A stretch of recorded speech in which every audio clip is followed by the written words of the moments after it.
ನ್ಯೂಯಾರ್ಕ್ನ city ತುಂಬ ಝೋಂಬಿಗಳು attack ಮಾಡಿವೆ. ಆಗ ಅಲ್ಲೇ ಆಡ್ತಾ ಇದ್ದಂಥ ಒಂದು ಹುಡುಗಿನ ಆ ಝೋಂಬಿಗಳು ನೋಡ್ತವೆ. ಆಗ ಅವಳನ್ನ ಅಟ್ಯಾಕ್ ಮಾಡೋಕ್ಕೆ ಅಂತ ಬರ್ತವೆ. ಆಗ ಆ ಹುಡುಗಿ ಆ ಝೋಂಬಿಗಳನ್ನ ನೋಡಿ ಭಯದಿಂದ ಓಡಿ ಹೋಗ್ತಾಳೆ.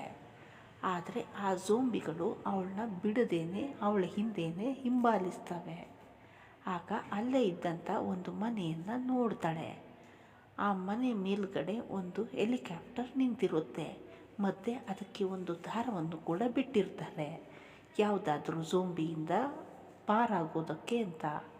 ಆಗ ಆ ಹುಡುಗಿ ಇಲ್ಲಿರ್ತಕ್ಕಂಥ ಎಷ್ಟು ಮೆಟ್ಟಿಲುಗಳನ್ನ ಹತ್ತಿ ಆ ಹೆಲಿಕಾಪ್ಟರ್ ಹತ್ತಿರಕ್ಕೆ ಹೋಗಬೇಕು ಅಂತ ನೀವೀಗ ಕಂಡುಹಿಡಿಬೇಕು. ಈಗ ನೀವು ಏನಾದರೂ ಆ ಹುಡುಗಿಗೆ ಸಹಾಯ ಮಾಡೋದಾದರೆ ಆ ಹುಡುಗಿ ಎಷ್ಟು ಮೆಟ್ಟಿಲುಗಳನ್ನ ಹತ್ತಿ ಆ ಹೆಲಿಕಾಪ್ಟರ್ನ ಹಿಡಿಬೇಕು ಅಂತ ನೀವೇ ಹೇಳಿ. ನಿಮ್ಮ ಉತ್ತರ ಸರಿಯಾಗಿದೆ. 6. ಹೇಗೆ ಅಂದರೆ ಆ ಹುಡುಗಿ ಮೆಟ್ಟಿಲುಗಳನ್ನ ಹತ್ತಿ ಆ ಝೋಂಬಿಗಳಿಂದ